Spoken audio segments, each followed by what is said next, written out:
Hello, and today we'll continue with Kingsguard. But first, we're going to cover the history. We already covered the characters, Leandros, Castillo, and Rainbow, so we're going to talk about the land of Torvare. Torvare is a large island that has been at peace for the past 100 years, or for the past few hundred years. Other than a single trip by a veteran captain hundreds of years ago, no known individual has ever returned for the journey to explore what is believed to be the Outer Islands. Three great nations have survived amidst the turmoil that plagued this land since antiquity. Yasa is a nation of progress and is the forefront of innovation. It's always looking toward the future and ways to improve the lives of its citizens. Its lands are filled with mountains, crags, caves, forests, and grasslands. Its lands are a treasure trove for ores and stone. Guam is a nation of antiquity and religion. Its citizens hold great value in time-honored traditions and the secrets of the past. Wide open fields of grass, wide open fields of greens and golds or dense, wide open fields of greens and golds and dense forests cover the land. Its soil is rich and perfect for farming. Farhawan is a nation of freedom and chaos. Its citizens live each day as though it were their last in this harsh land. The most varied of the three nations' desert swamps, thick rainforests, deep valleys, and icy mountain ranges are left untamed and unexplored for many adventurers who dare explore its vast expanse.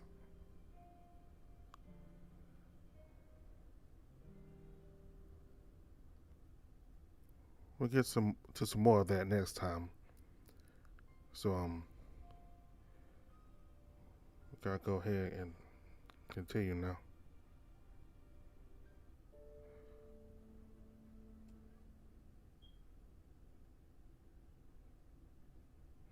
The morning sun once again forced you awake. Last night, tiring adventure was still fresh in your mind. Maybe today won't be so bad. If you weren't too busy today, maybe you could see your aunt and uncle. You had to thank them for the gift anyway. He got out of bed and quickly got dressed. The night before was still fresh in your mind as you wandered down the halls towards the dining room. It was a bit of a surprise that you managed up to get up on time. Normally it would have been up to a servant to wake you up, usually at your father's behest. Glad to see that you are awake and on time today. Walking towards you at a brisk pace was the butler, the head of the castle servants. He had his usual scowl on his face, exhausted eyes, and flat expression that reminded you far too much of your father. And just like your father, you never got along with got along well with him either. Yes, I just so happened to have a good night's sleep, so I'm well rested for the day. Good. After all, you and I have a busy schedule today, and not having to rouse you from your slumbers saves me time that could be better spent elsewhere. It's already quite the chore having to keep the servants in line, so watching over you just adds to my list of undertakings. You wanted to sneer at him, but remained calm and composed. You have my apologies. Now, I shouldn't have to remind you, but seeing how I am here, I might as well go over your schedule today. The High Priest will be visiting the castle today to guide you through the ablution. Then, around noon, we will have the rehearsal for tomorrow's coronation so that it remains fresh in your mind. Not to mention your other duties meetings with the council. You started to zone out as he droned on. He was even more of a chatterbox than Master Corello. I do hope you will listen to what I just said.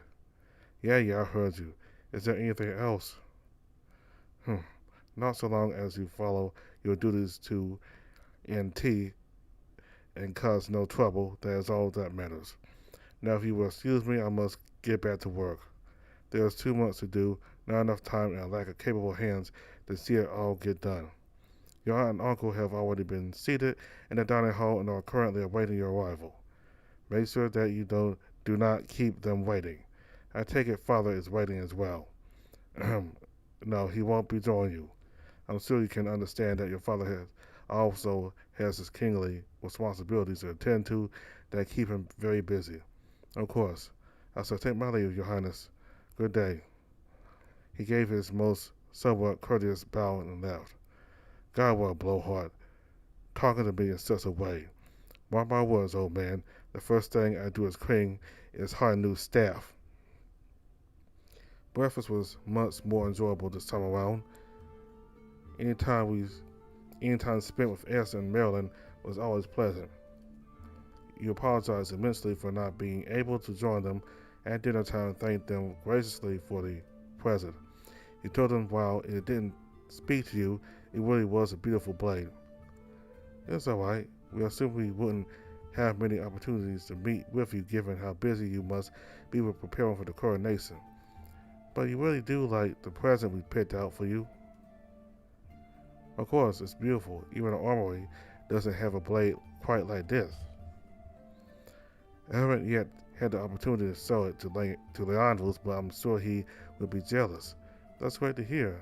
Makes the time we took to find it truly worthwhile.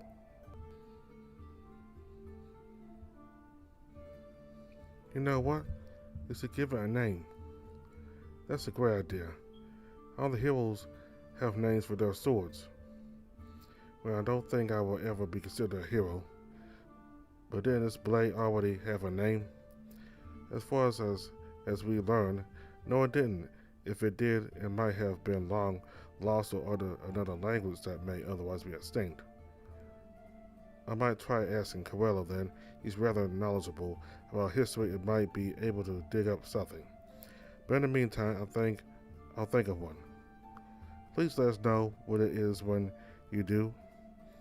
For now, let's eat before this wonderful food goes cold. Before you knew it, you were stuffed and didn't want to budge an inch. I must say, the second course was absolutely perfect. The way the ham melted into your mouth with a combination of comedy. It was nice to have fruits like strawberries and raspberries once again. They are difficult to find during our travels even in towns and ports. They are all grown right in the castle garden. If you're ever hungry, you can just head out there and pick them. I used to get in a lot of trouble for filling up on the fruits in the garden. I can see why. I would hardly be able to contain myself.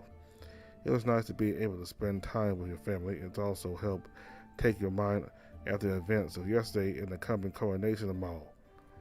You couldn't remember having a meal this nice since the last time they were here. It was short-lived, though. The doors to the dining room were opened once again and Kasura appeared. He rushed over to your side and knelt down beside you as he did for your father the previous day. He leaned in close to whisper in your ear. I'm sorry to disturb you, but I'm here to let you know that the high priest has arrived. I will be taking you with me so we can conduct the ablution. You glance back over at your company. Don't worry about us, dearie. We know it's a bit busy right now. Go on and do what you have to do. We were going to have a nice walk through the city, so we'll have something to do. You turn back over but notice Kasura was already waiting for you by the door. Well then, I'll see both of you later. Make sure to check out Folsom Street. They opened up a few new shops that I've been wanting to see. Will do. With that, you left the table and headed out. You follow Kasura down the halls to the furthest parts of the castle. Kasura remained silent as he moved on, but only unnerved you.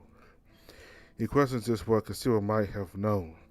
Back in the garden, when you spoke with Leandros, you were sure that the two of you were alone. But that never stopped Kasura from discovering things that you had planned to keep a secret in the past.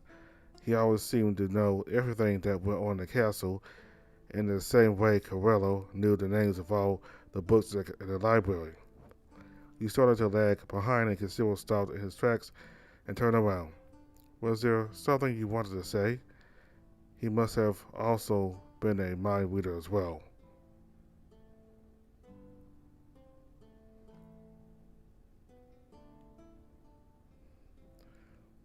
I'm sorry. Well, I get the feeling that you know that I know what that I know about what you know. I guess that's rather confusing, huh? I assume you are talking about the assassination. Yeah, Leandros already told me, and the king as well. I was really hoping he would have kept quiet about that. You won't do anything, right? Depends on what you mean by doing anything. Leandros was worried that you would run off and attempt to resolve this yourself. Is it so bad that I want to keep my family safe with my own two hands? Not when you do it so recklessly. Then you have nothing to worry about. The trip took you past your father's study. As you passed by the door, you caught the sound of grumbling within. You found another lead, is that right? Who? That sounded like your father's voice in Leandros' as well. Kishima was a bit ahead of you, so you slowed down and put your ear to the door.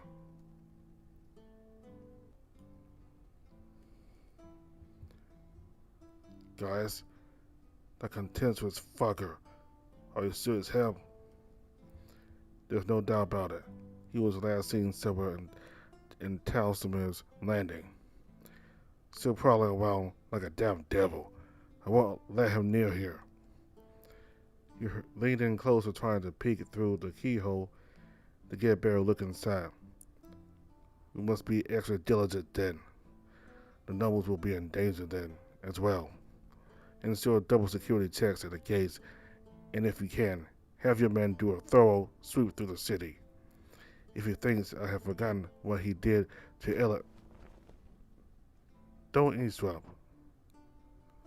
Cyril pulled you away from the door and dragged you away from the room. I get the feeling that you enjoy getting in more trouble. It's not eavesdropping if everyone can hear. Besides, I think they were talking more about the assassination. You will have a chance to talk more about that later. We need to go. You took one last look at the door before moving on. Don't know why we were in such a hurry to get my ablution done. I could just take my own bath and get it over with. Within my clan, we have a similar tradition. We use purified water to expel the tainted thoughts and sins of demons impart upon our minds and bodies. I've heard that many places in Farhawan and Brahm have their own cleansing rituals. Well, I'm not really a superstitious sort of person, but if it's tradition, who am I to deny? So, where are we going anyway? To the catacombs. What? Why there?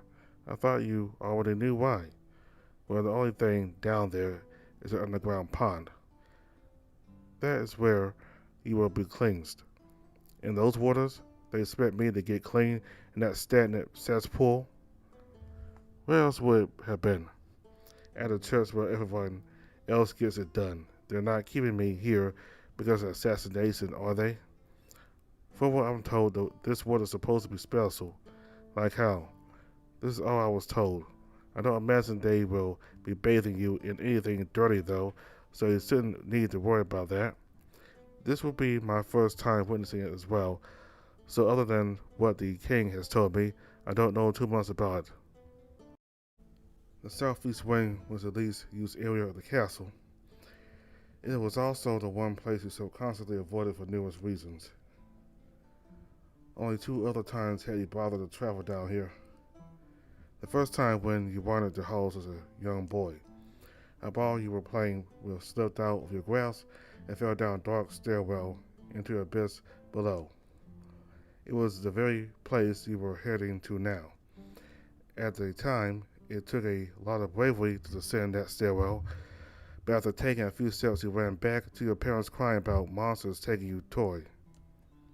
You didn't return except with your mother, or rather your father, or perhaps the Leandros. You couldn't quite remember it very well, but they went with you to retrieve your toy. It always seemed like such a dreary place. The two of you eventually reached the entrance to the catacombs and stopped at the top of the stairs. Other than just a few lit torches leading the descent, it was well beyond dark. This place still gives me the creeps, even after all these years. You have nothing to fear. I will be going with you. Hey now, don't get me wrong, it's not that I'm scared or anything, just more concerned for the unknown. I thought you weren't superstitious. I may be rational when it comes to the paranormal, but fear the dark ones on a subconscious level that affects our ability to perceive what we believe is safe. I'm afraid as I wander down these halls because of the possibility of something happening even if I try to convince myself otherwise. So you've read Dr. Einvik's book on the subconscious mind. That's quite a heavy read for someone like you to endure. Someone like me, who do you take me for? Quite honestly, I still be surprised that you found me, that you found time to read it when Father has you wandering around all hours of the day. Unfortunately, I haven't. I simply knew about the base concept he was trying to relate to scholars before he was chased out of Azite, where it was discovered that he did some cruel experiments on humans, so that might have helped. That might have helped do it. It was a good read, even if it was intensely confusing. It took me quite a number of days to swallow it, but now, whenever I confront something new or I'm not or something I'm uncertain about, I can face it with confidence, or at least that's what I aspire to do. I'm not going to let the dark stop me. Well, lead the way. Then you, I can't see as well in the darkness as you can. What if I trip and fall? I don't think waiting for me to go first is going to make any difference. Gilsimo took the first step down into the darkness, and you trailed behind him, probably a bit too close. Your mind wandered back to the names that your father had spoken of. Curiosity got the better of you.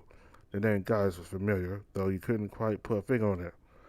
What really concerned you was that he mentioned your mother's name, Ella. You never talked about her, even when you asked. You knew Alejandro's had known her for years before you were born, but he never talked about it either. And if it wasn't for her portrait in the gallery, you might have forgotten what she. Ah, see up there? And if it wasn't for her portrait in the gallery, you might have forgotten what she looked like.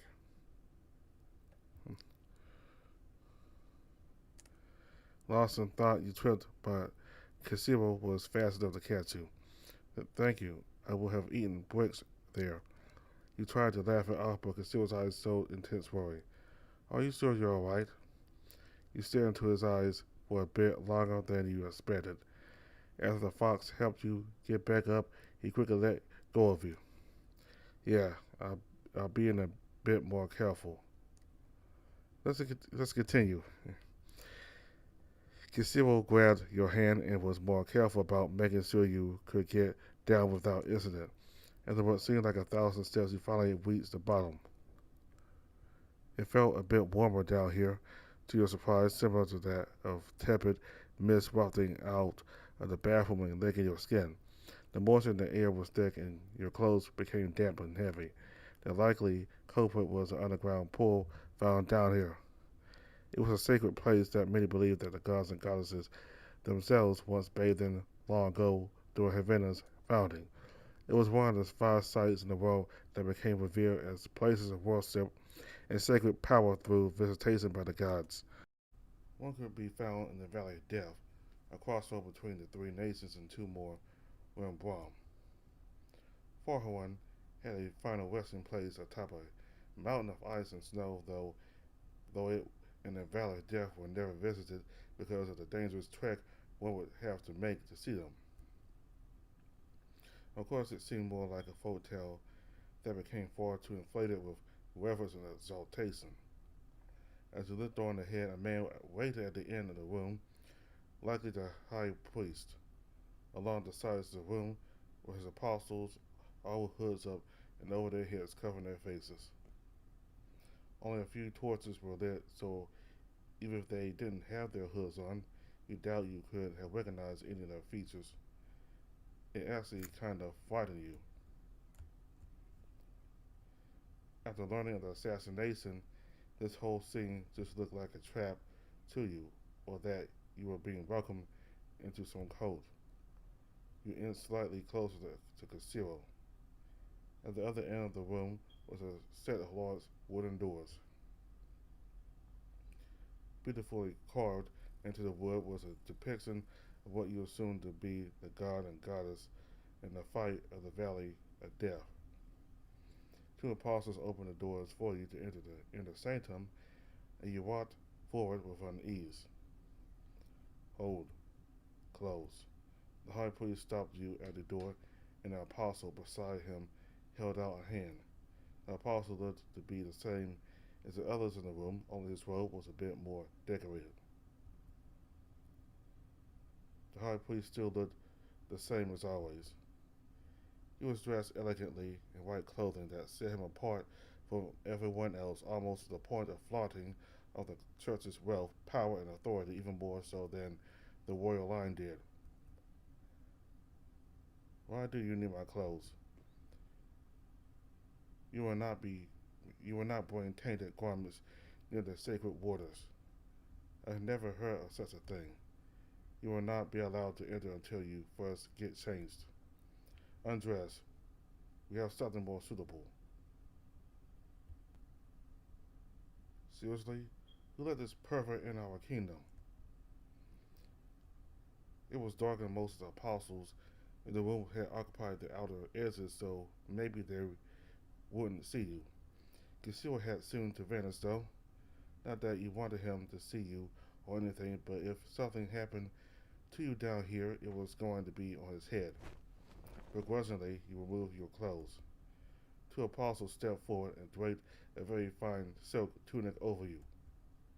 The god and goddess themselves each wore a robe similar to these before bathing. You may now enter. You didn't even bother with a retort as you walked through the set of doors.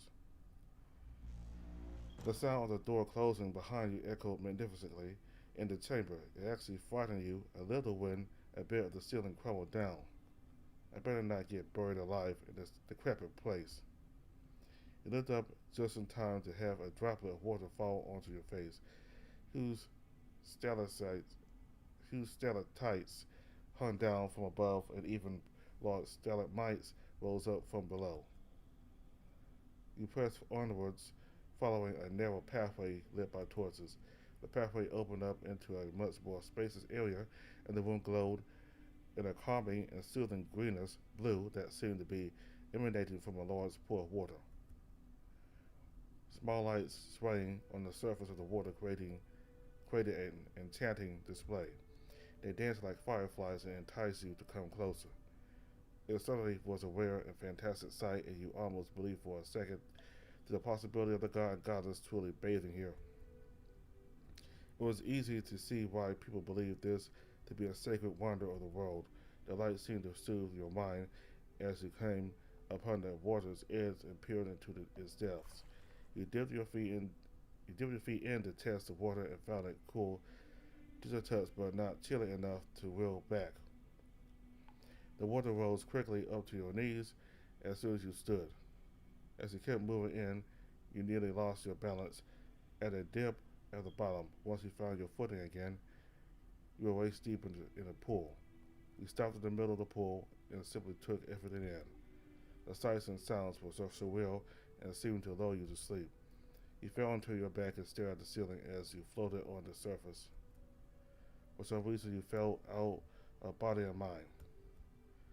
Your thoughts fleeted from your head as soon as they came in. You felt numb all over.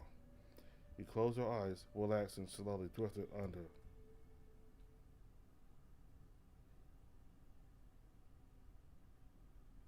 Hey, are you feeling better? Sorry. What is that? You can't be spacing out like this. You're king now. Gotta act the part. I wouldn't say I'm king just yet. My father is still alive, you know? True, but you are still another face of the nation. Right. So, what do you plan to do? I didn't really catch what you said. Never mind. I'll ask you later when you're less distracted. The hall was full of people mingling about, each with glasses filled with the finest wines. Today was another day of celebration when that would bring forth a new future for Yasin.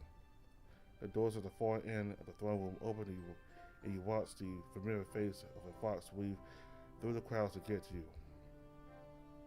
He panted heavily and put his hands on his thighs as he gave himself a bit of a rest. Caden, I finally found you. What are you talking about? I've been here all day, you know that. Anyway, where's the problem? It's your father, So, how does it feel now to be king? Doesn't really feel like anything has changed. Nothing at all? No overbearing feeling of responsibility or sense of immense duty to your nation? I don't like to sweat over things like that. Besides, my father is still king and name and duty. That certainly is true, but from today onwards your life will change. I'll take it as it comes and goes then. I do hope you plan to take this a bit more seriously. The hall was full of people mingling about, each with glasses filled with the finest wines.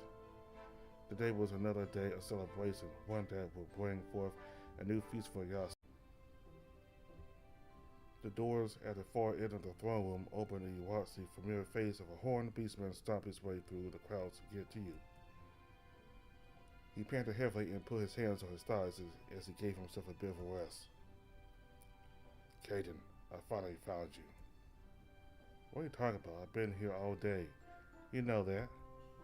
Huh? Hold on. Something feels kind of strange here, like Man, what a lame-ass party this turned out to be. You're king now, right? So where's all the entertainers? I take it you haven't been to many social gatherings. This is just how things go. It's gonna have to be up to me. It's gonna have to be up to me to crash this place in. I'd rather you did not. Leandros will probably kill you for ruining this special day. You can't honestly tell me you enjoy these kinds of things. There's lots of wine. There's lots of good wine, so it's not all that bad. Sure. The hall was full of people mingling about, each with glasses filled with the finest wines. Saying the same thing over again. Today was another day of celebration, one that would bring forth a new feature for Yasin. The doors at the far end of the throne room opened. He watched the familiar face of a lion part the crowd as he made his way to you. Well, speaking of the devil, look who decided to show up after all. Man, he's really booking it too. He panted heavily and put his hands on his thighs as he gave himself a bit of a rest. Caden, I finally found you.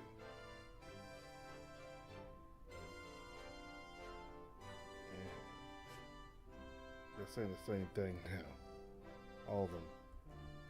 What are you talking about? And Caden too. Why do I get the feeling that I've been in a similar situation like this before? It's your father,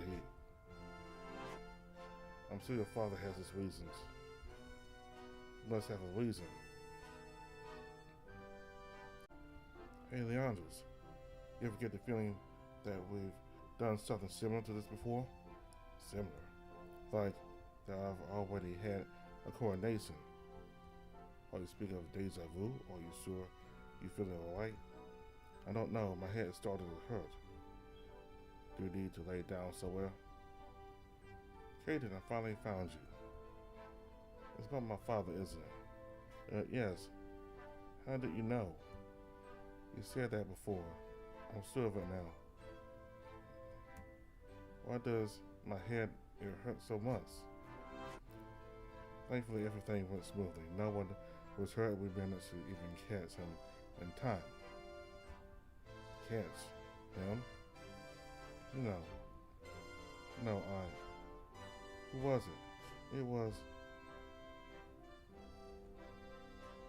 Caden. He escaped. He got out by how we were just about to lock him in chains when there was this. What are you talking about? Is it this assassin? Who is it? The pain you were feeling suddenly subsided, or at least dulled. The voice that was pounding at your skull now felt like a distant echo, and your eyes adjusted ever so slightly to the smoke. You You stare at your father. No longer did you feel the need to end his life so early. We failed, didn't we? Caden, you must never give up, even when all seems lost. We will.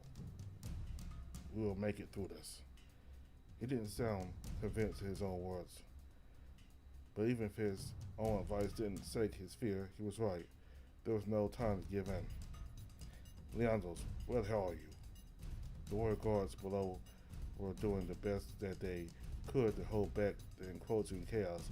Both the nobles trapped below and the assailants were being pushed back from getting any closer. The line kicked back an assassin before breaking away from the blockade to join you. Caden, help him up. We need to get moving. Londos wrapped an arm underneath you and helped bring you to your feet. Your legs were shaking, wobbly, as though your bones were made of jelly, yet you managed to somehow stay on your own. The unknown voice changed tone once more. You couldn't understand the words as clearly as before, but as the assassins all halted their attack on the nobles and turned their attention upwards towards the throne, you knew who their new targets were. Their 100, 200, 3,000. Lost count long ago. These visions or dreams rushed through your head like the violent waves of Havana Bay. It all seemed so real. You weren't just viewing this other person's life, you were living it. But that wasn't just anybody, that was you, was it? Memories mingled, masked up, and contradicted your own. It became hard to tell just which of these lives you could truly call your own. Perhaps they were all of your past lives, or was it something far more than that? They didn't stop. You were having a dream within 1,000 dreams, a tale that never ends. There was going to be a breaking point. You couldn't keep up. It was too much to take in all at once. Your mind perturbed on the edge of insanity, your body was being torn limb from limb. You tried to latch onto something, anything, in hopes that it would cease, but there was nothing to hold on to as a new story began. Please. 1,000 more visions flashed through your mind. Stop. You must have seen the same ones over 200 times. Leon, Casero, Ramos, anybody? From high atop the throne, you saw that everyone around you was frozen in place, some in mid-laughter, another nearly tripping over their own gown. You got up from your chair and walked down the stairs to observe the scene closer. Their faces. They don't have any faces. Their visage was a blank slate, a pale, smooth mask. They had no eyes, no mouths, no noses. You reached up to touch someone, and they crumbled into dust on the floor, leaving only their clothes in place and their wine glass in midair. What the hell? I'm in some kind of dream, aren't I? So close. Not entirely true, yet not entirely false. What? How long have I waited but now? Finally.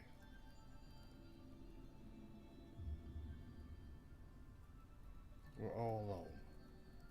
The voice came from all around. It was the voice of a male, but sounded distorted and ragged, as if he had eaten rocks his entire life. He peered through the crowd trying to find the voice, but no one moved. Who are you? Where are you? I have waited for far too long. And here you are now. Deliver unto me. What are you talking about? Damn it. Are you the one who's doing this? All the statues crumbled at once, and the demonic laughter filled the room. Your eyes burned, and your vision began to blur once more. Ah! You dropped to your knees as a heavy red liquid drained out of your eyes and onto the floor. Such is the fate of one who can't even control his own. To see such potential wasted. The voice around you pounded at your ears. A vice-like pressure began to crush your head while thick needles began to bury deep into your mind. You wanted it to stop, but whatever words you tried to form were replaced with agonizing moans. But soon, we'll meet. You knew your mind couldn't handle this much longer. What the hell do you want? I want. Your eyes started to open and you breathed in deeply. A thick and heavy substance invaded your lungs. It burned through your nose and you coughed. Bubbles escaped from your mouth. You were underwater. You quickly rose to the surface, coughing and gagging. You thrashed about as you looked for a way out of the pool. Reached the water's edge and heaved water from your stomach and lungs. Your throat was in agonizing pain. Each breath was ragged, and even the words you tried to form came out as unintelligible groans. The once soothing waters now chilled you to your core. Your head was stuffed and your ears were ringing. You felt as though you were mere inches from death's embrace, had been so close to greet and shake his skeletal hand, but turned and fled at the last minute. The entire room spun around, slowly closing in on you, while the lights on the water's surface blinked out one by one. You struggled to lift yourself out of the pool and move towards the exit, but the most you could do was crawl with your hands and arms. The exit was still so far away, but you wanted to get out of this as soon as possible, away from the creeping and strangling darkness of the water. Your muscles screamed in pain as you slowly made your way back to the door. A faint light shined through, it was already open. Like hunters concerning a wounded beast, several apostles flooded into the room and gathered around you. Perhaps you were too soon to think of escaping death's grasp. They were here to haul you back down to the underworld. You wanted to struggle, but your arms just wouldn't obey. They brought you to your feet and vigorously towed you off. They returned your clothes, and you didn't even resist when they began to dress you. With no strength left, you were at their mercy. Your grasp of the situation was still foggy as the apostles led you out of the sanctum and up the stairs. If you never went down here again, it would be too soon. You were brought to the waiting room and laid down on a couch.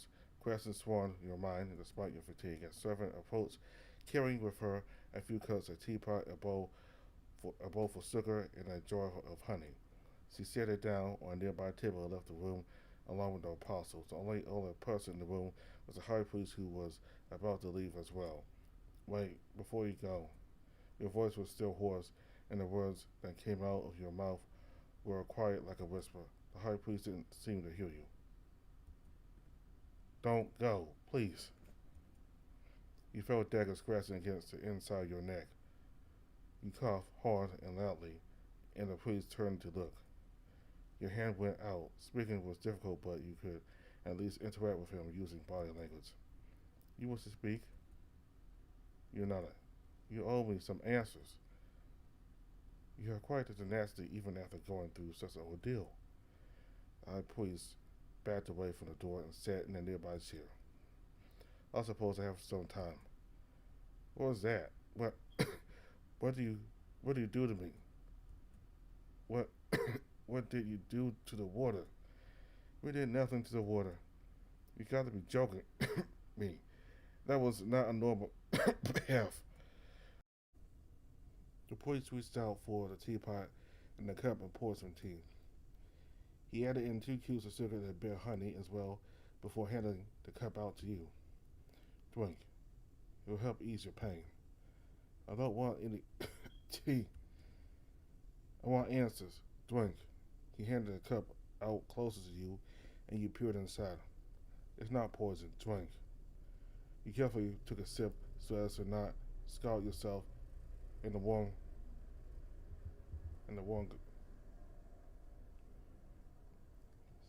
Let's out here. You carefully took a sip so as to not scald yourself, and a warm liquid helped relieve you of your pain. You took more sips in the soreness of your throat. It diminished significantly. No more did you feel the need to cough every time you breathe. Better. You nodded in between another drink of the tea. What you witnessed was nothing short of a miracle. into something for you to treasure as it will guide you. A miracle? We do not know the reason as to why it happens, but each person who has entered the pool has had a different experience. Some we can't explain. Something like that was nothing more than a hallucination.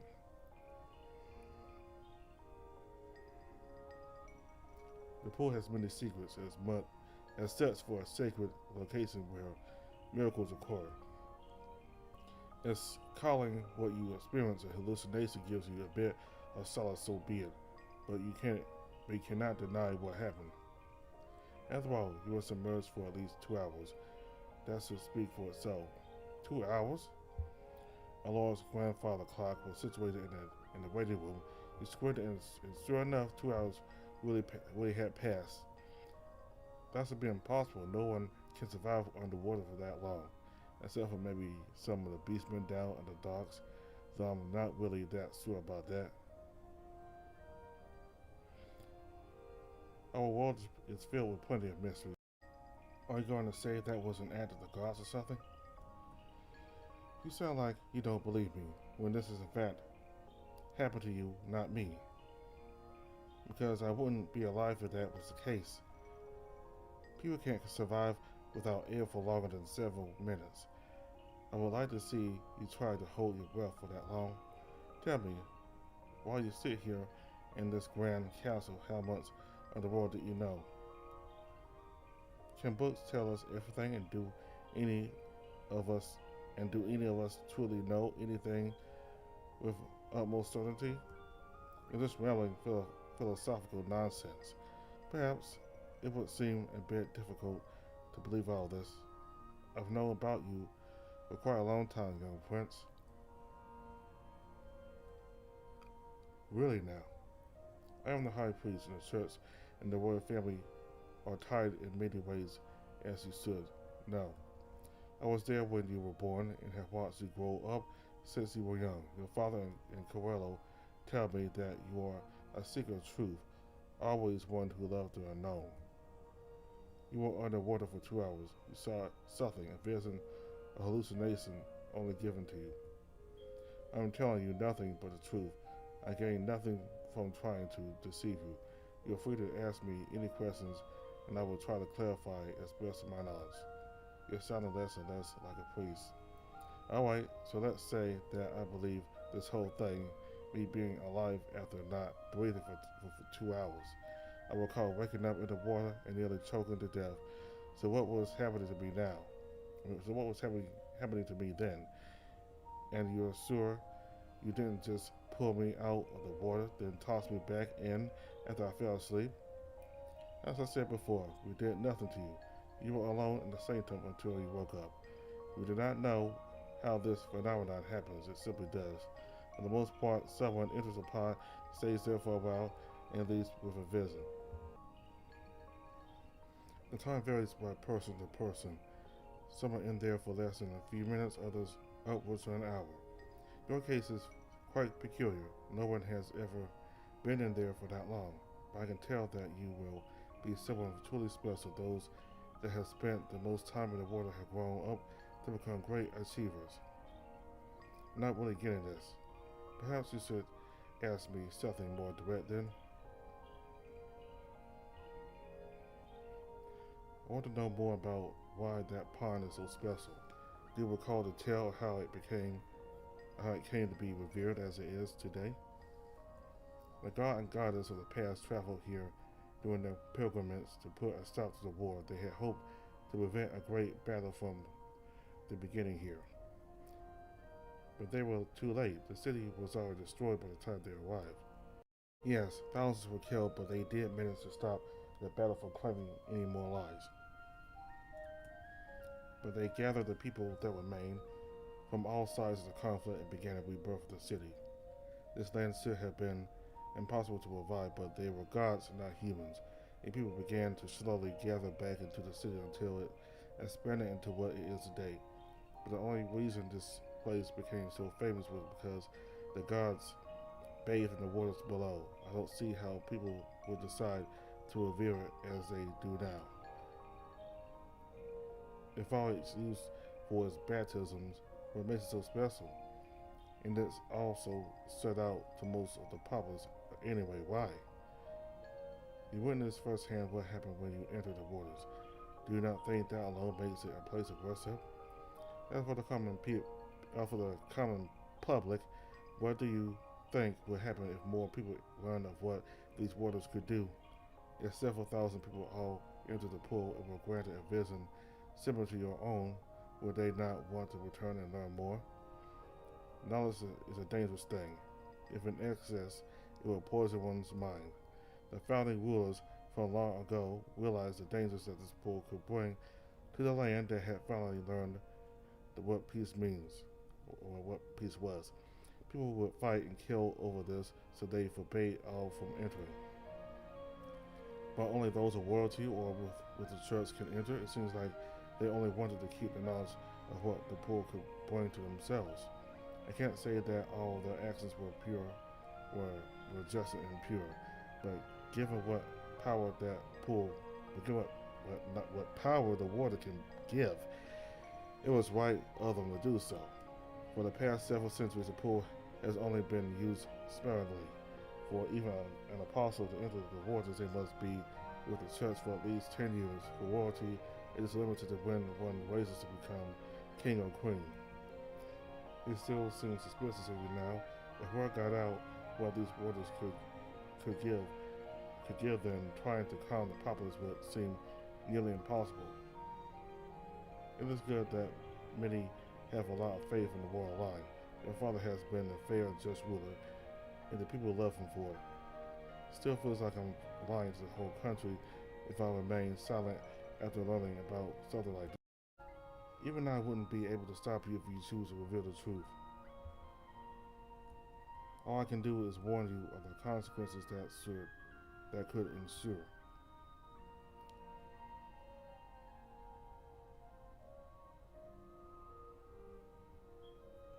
So others have had some weird sort of dream as well. Everyone who has entered the pool has had a different experience. It is a traditional This is a tradition for all those hoping to follow God's teachings, but whether or not they tell us what they saw is up to their own discretion. But some have told us of things we would have never believed had they not come to pass. So if they had a similar experience like me, what did they dream of? It is not a dream, young prince. It is a vision or something come to pass, or even something already known but not revealed. There's a difference. It would be difficult to explain, but suppose I could try. There was one particular individual who had a vision of a drought that would plight the land. We were skeptical at first, yet he alone did something about it. I was quite young at the time, only an apostle with a few years under his belt. I was surprised to find that he was telling the truth, or rather the poor gave him the knowledge to avoid such a disaster. Without simply a dream, it likely would have ended in some it likely would have ended in some fantastical way, but a vision is direct and it seems to hold a single purpose. That purpose was warning us of a danger to come. So apparently, Caden, when he was in that pool, it so what looked like to be an assassination attempt on him. Well, the coronation is going on, so I think something bad is going to happen at a coronation. It's not going to go well because it seems like each of the three, Leandros and then Rivals and then Casero came rushing to Cajun to tell him something, and right before they could tell what right before they could tell him what they were going to tell him, time skipped. So that purpose was warning us of a danger to come. I don't even think I could make sense of what I saw. It was just complete insanity. It felt more like a lucid dream than anything. Thinking back on it, that vision had made it difficult to distinguish whether you were having a dream or not. The memories of those lives you lived were now gone, but they simply deeply disturbed you and almost made you forget yourself. Then there was that thing that talked to you almost as though he was interrupting you or something. He said he was going to get there. Was that here? You couldn't explain it, but you had some creeping suspicion that whatever happened, there wasn't just there, there wasn't just some trick on the mind, no matter how you tried to piece it together. So you and my father have both also bathed in there before? Yes, though for me, it was quite some time ago. I can still recall it as though I were looking in a picture book. So what was it about? That unfortunately is not meant for your ears.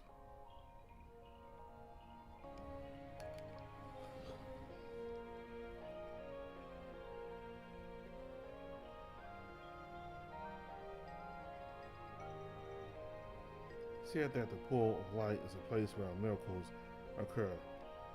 What do you mean by that? Before I answer that, tell me, what is a miracle to you? Well, if I recall, a miracle is just some extraordinary event, typically derived from divine intervention. In all honesty, I don't really believe in miracles. They just seem like a weak cop out to natural phenomena that could be explained with time and research. So you don't think that what happened to you was a miracle? I don't have the knowledge to explain what happened to me. In that case, you will probably take this with a grain of salt. What happened to you, a miracle wouldn't be the right word to describe it. Hallucination was my first guess. If it truly were that, we might have to get you to a doctor. It would be a disaster having it would be a disaster to have a raving young it would be a disaster to have a raving man ruling the kingdom. Alright, so then what would you actually call it? Not many know this, but miracles is just a word that we have adopted to cause these events, but that is not the entire truth. The last gift that God and Goddess bestowed upon us before they left was a special power, though they neglected to give us the tools and knowledge to properly utilize it. They had they had another name for this mysterious power we went to call the miracles magic. A miracle is something none can control of. It can happen wherever and whenever. It is fickle and merciless, but magic. The god and goddess only taught a few they believed could use this properly without evil intent. Magic, really? Next you're going to tell me that these magic users are witches and wizards. Do you take me for a kid to be gullible enough to believe that magic actually exists? To put it frankly, yes, and these individuals could be considered witches and wizards. Wizard such a power opens up infinite possibilities that have the capability to alter our own world. But that was centuries ago, and that knowledge might as well be considered lost. All that we have with us now is a pool in the other sacred locations of the world as well as the past. And even then, we still do not know how to properly use them. But I only fear what may happen if we did. This doesn't sound like anything spoken out. This doesn't sound like anything spoken of in these scriptures. That's because this knowledge is not needed to be known to the common man.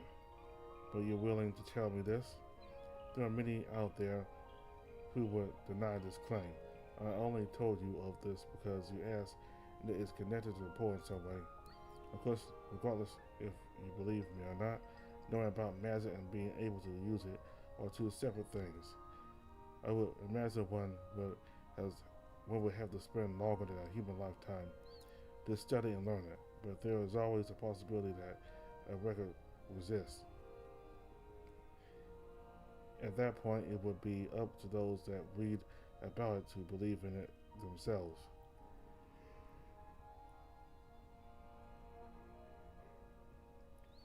So why tell me then if it's pretty much useless? Perhaps it's because I feel as though it's something you should know. Whatever you saw wasn't mere coincidence. You might have you might have been shown something because it was planned all along. So what you're saying is that I'm either being guided by destiny or someone is making my life choices for me. What a way to live.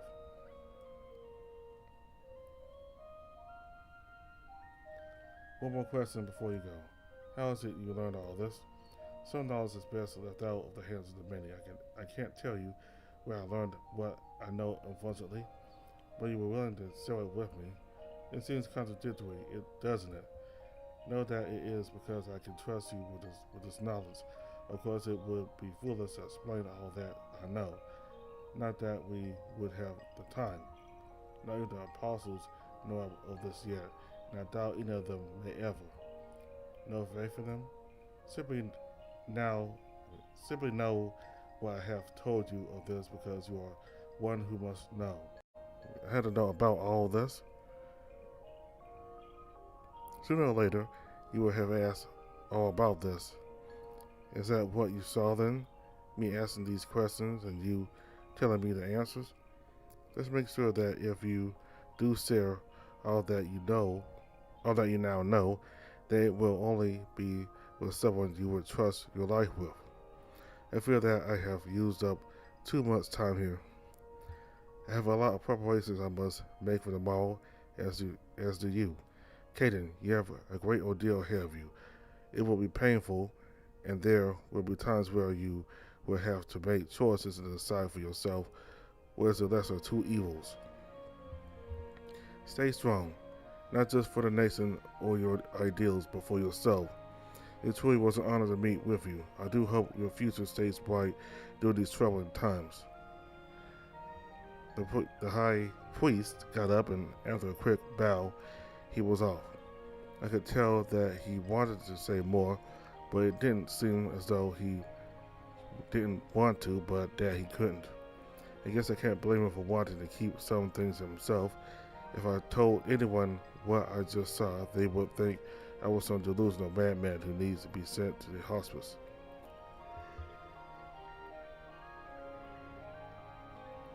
But maybe I should have. It certainly would have helped me figure this mess out. I knew I should have pressed for more answers. Suppose there is always tomorrow. I'll get the full truth out of them. But now, I'll just take a little rest. You felt your weariness return as you once again went back to lay down on the couch. And I'm going to stop right here.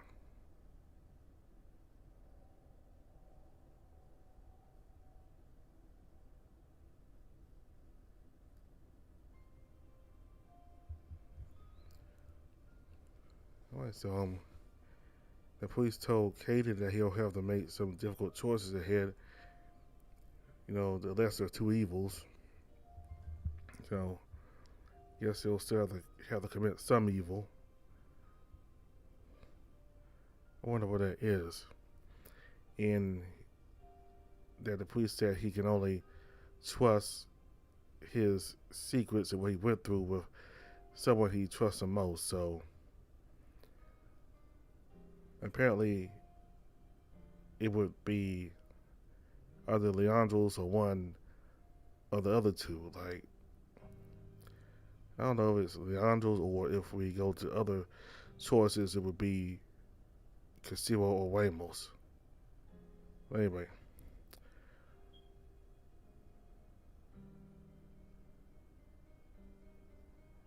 I'll just spill out right now.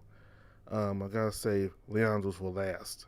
He's the last person I'll cover, but it's either gonna be Castillo or Ramos. That will do first. So, I think in another video or two, we'll get that choice. So anyway, that poll gave, I believe it gave Caden a glimpse of the future of the coronation and the assassins in the coronation. So I think things are gonna go downhill for Caden and the coronation. So and for his father also. So we'll have to see what happens with that.